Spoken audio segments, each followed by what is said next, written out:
This time we're headed to Fraser Island. Fraser Island is now known as Gari and is the world's largest sand island located on the southeastern coast of Queensland.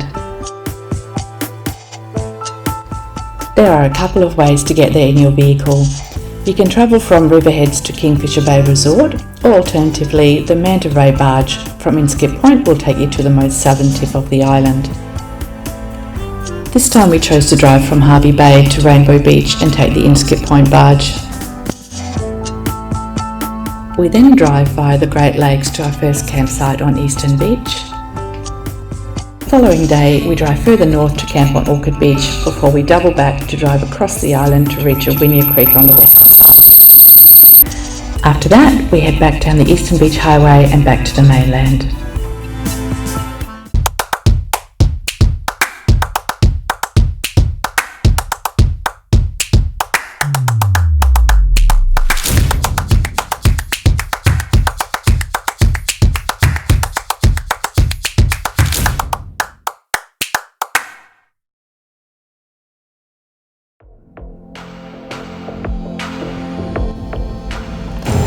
So here we are, super excited about our trip, and now it's raining.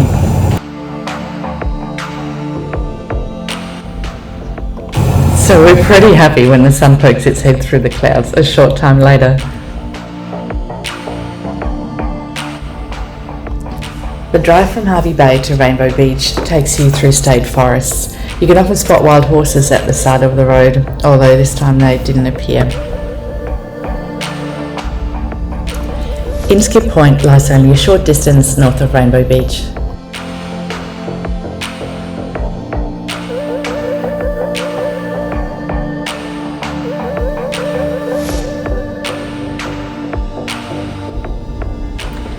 When we get closer, we park up to air down, although at the moment conditions are pretty favourable because we've had some rain and the sand is quite compact.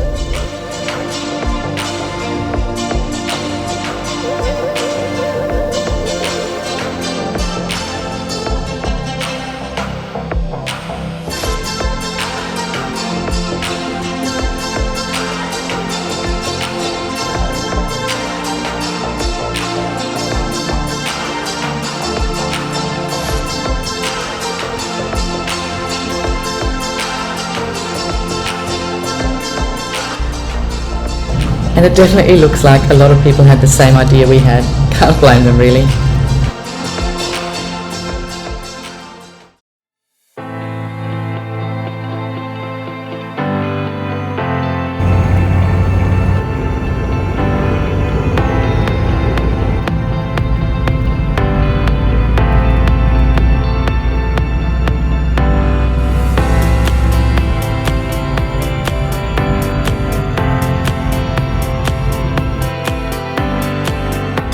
The barges run regularly every 15 minutes or so, and from Inskip Point it's only a short 10-minute trip until you're dropped on the sand on the other side.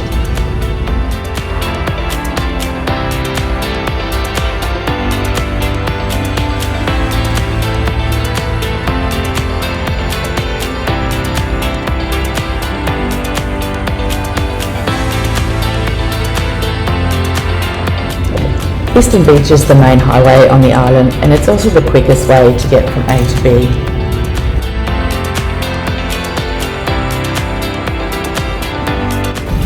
You just have to make sure that you travel 2 hours either side of high tide, and then generally the going is pretty good.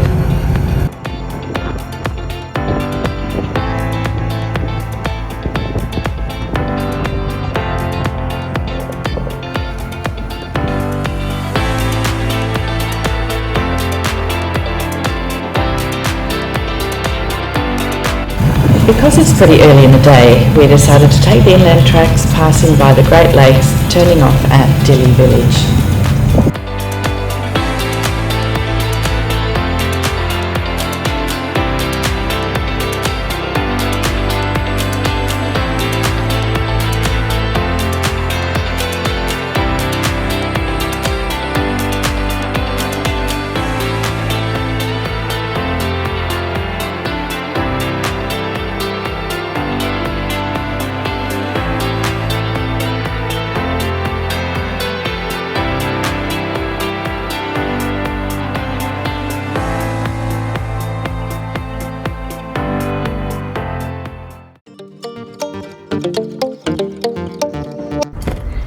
Our first stop is Lake Boomajin, the Red Lake. The water is kind of a reddish colour because of the tannins that leach into it from the surrounding bushland.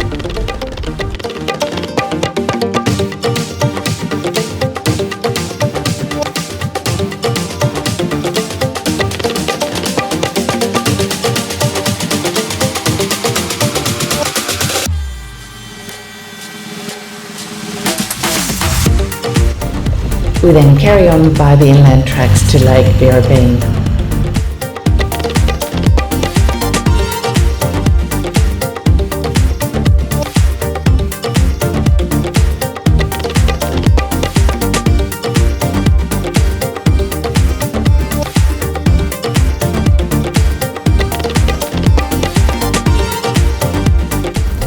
Lake Birrabeen is a great lake for a swim, but can often be pretty windy.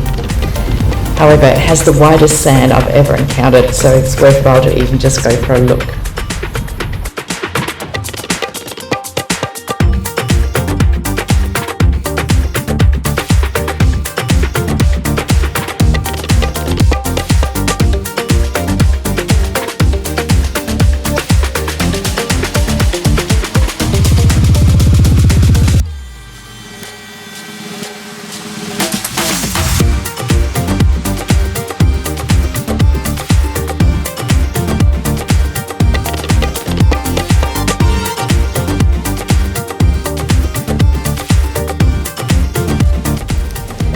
We carry on through dense rainforest until we get to Central Station.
The staghorn ferns here are pretty impressive.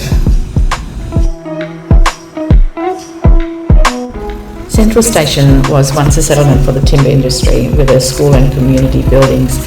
These days it has a beautiful short walk along a crystal clear creek surrounded by rainforest.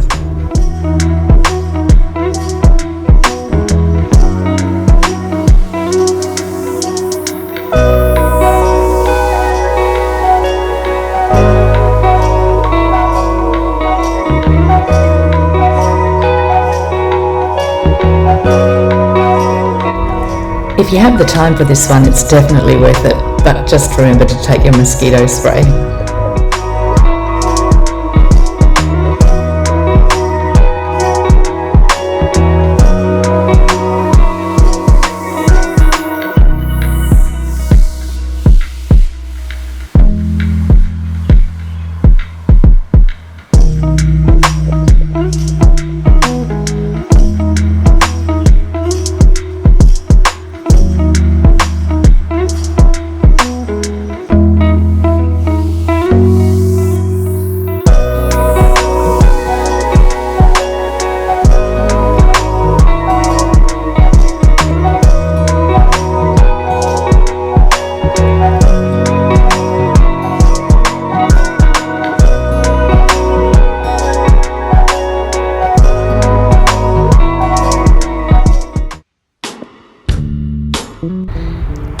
Our next stop is Lake Mckenzie. Lake Mckenzie would have to be the jewel in the crown of Fraser Island.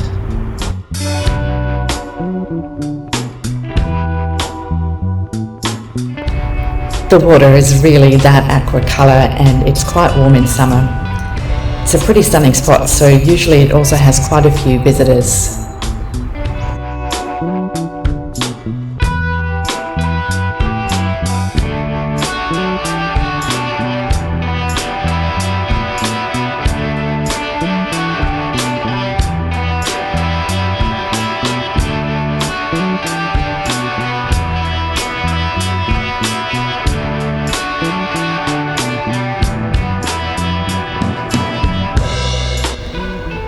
There's a little bit more travel along more tracks around about rainforest before we reach Eastern Beach, and then it's just a short drive up the beach before we reach our first campsite.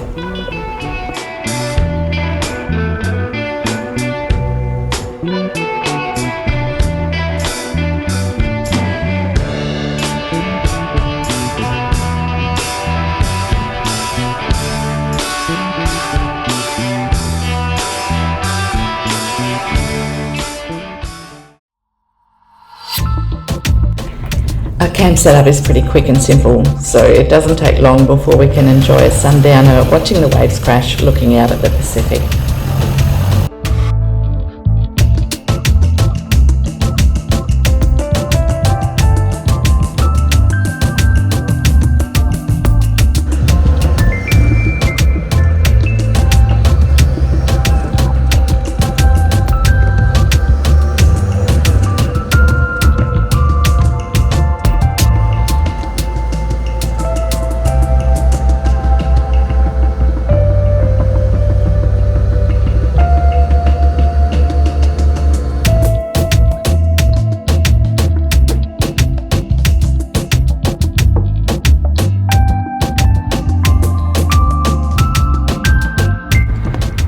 Sunrise the next morning wakes us up, and the view from our rooftop is pretty cool.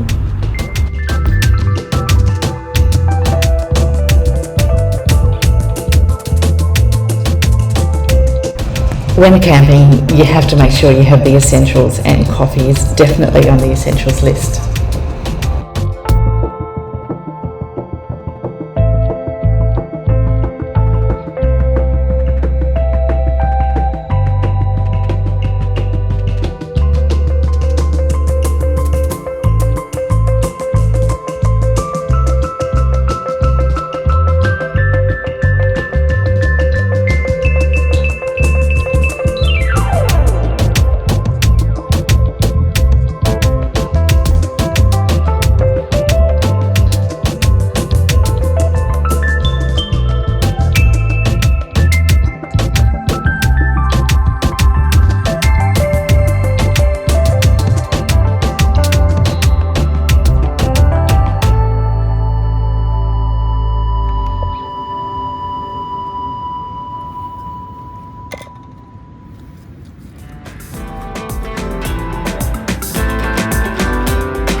Today, we get back on the Eastern Beach Highway and we continue to head north.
We cut across the Wadi Point using an inland track, and then we come out on Orchid Beach to be greeted by one of the locals.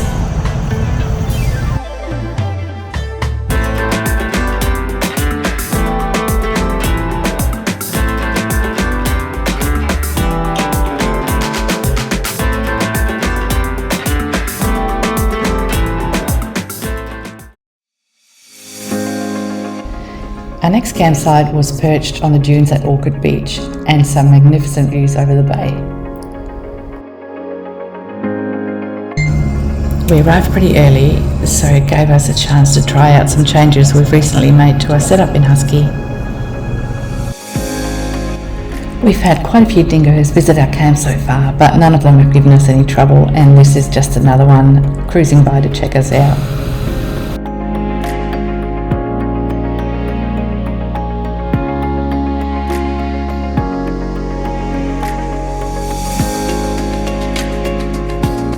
The next morning we set out to head across the island.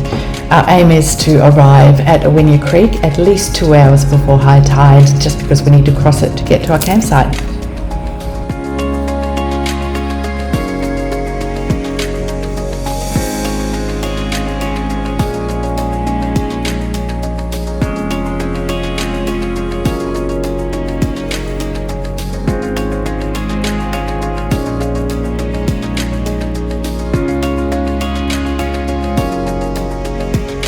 The drive across the island is pretty interesting, and it ranges from rainforest to bushland to open swamp and grassland.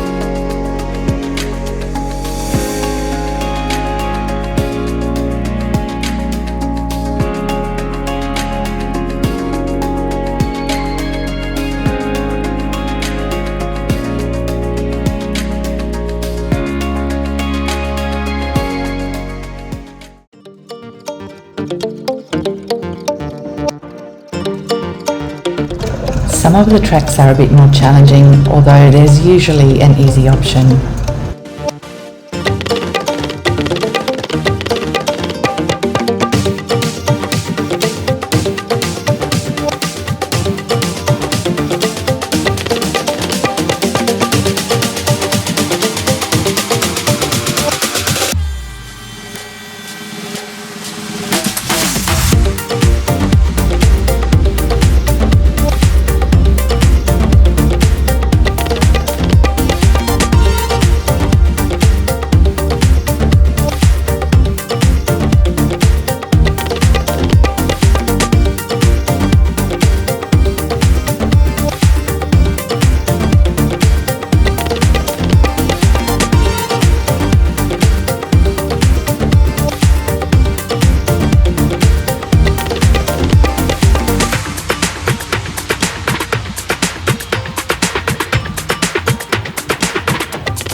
Once we've crossed Awinya Creek, all that's left to do is go for a cruise up the beach and then set up camp.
And on this side of the island we get a sunset, which is pretty specky.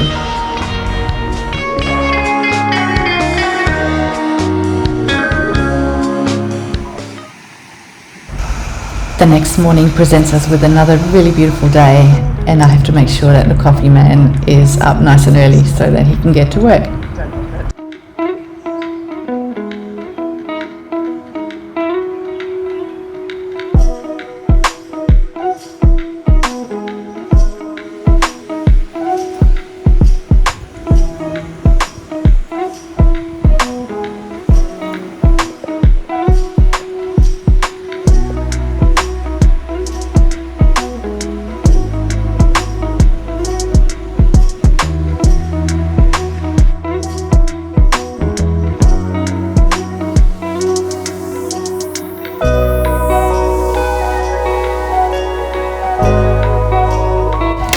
These are just a few photos of the local dingoes. They seem to keep a safe distance, but we did hear them run around our camp at night playing games in the water and so on. None of them ever bothered us, but we did make sure we stored our food and food scraps correctly.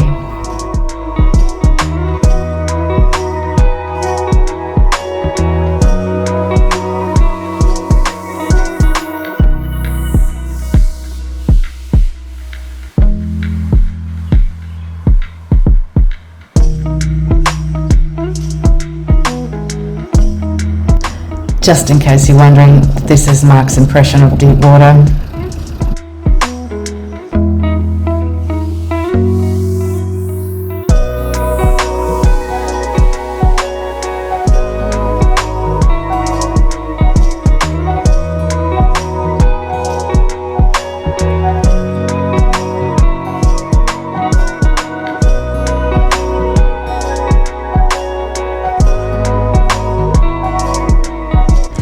Unfortunately, our time on Fraser was quite short, so now we need to head back to the barge, avoiding the tides.